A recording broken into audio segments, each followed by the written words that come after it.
I used to know this pickup artist, and he said to me, man, you've got to be a high-value man. And in his mind, he really believed he was a high-value man.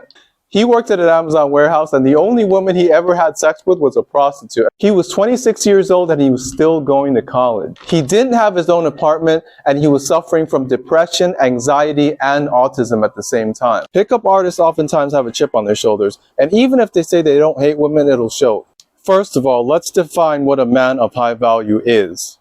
If you completed something quicker than the average person, let's say, for example, the average person graduates from college at age 22, you graduated at age 21, that makes you a man of value. Having positive energy. People feed off of positive energy. Mentally healthy. How do you handle yourself when your back is against the wall? Being secure. Most pickup artists are insecure people. When I'm thinking of a man with high value, I'm thinking about a man with connections, because he knows a lot of people. It's not what you know, it's who you know. Pickup artists, for the most part, don't know a lot of people, and if they did, they wouldn't have to resort to pickup.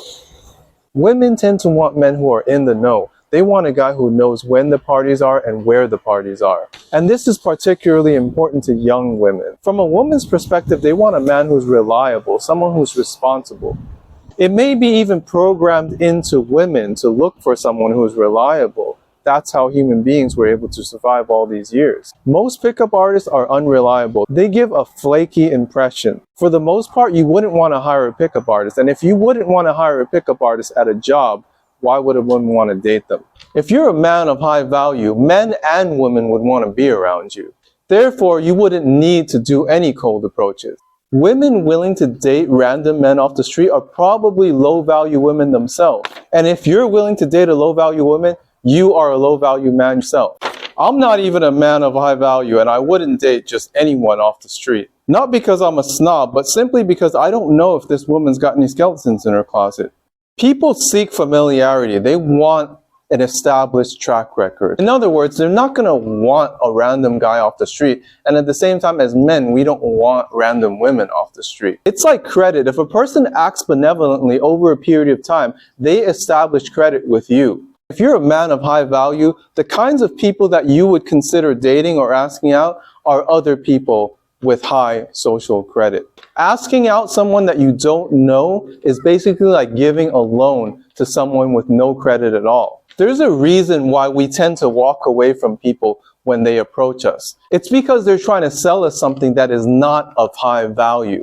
Think about it like this. Those guys who approach you in a parking lot saying that they can repair that scratch on your vehicle, do you really think that they are a high value mechanic? Probably not, because if you were one, you wouldn't need to cold approach them in a parking lot offering your services. Kung Fu masters don't just take anyone off the street. You think a Shaolin master is going to take an out-of-shape guy that wakes up in the afternoon as a student? The only kinds of people who cold approach me are people who are trying to convert me to Christianity or trying to recruit me for some kind of shady job that nobody wants to do. I never knew what it was like to be approached by a pickup artist until I was approached by a Christian and a job recruiter. Oddly enough, both of them came up to me and said, "Go Bolts," because I was wearing a Lightning shirt. The technique used by both the Christian and the job recruiter was similar to what pickup artists use, which is to look at what the person is wearing and then make a comment based on that in order to start a conversation. People of high value can afford to be picky. Men of low value have to play the numbers game. There's nothing wrong with doing cold approaches, but if you spend hours a day doing cold approaches, you're not a man of high value.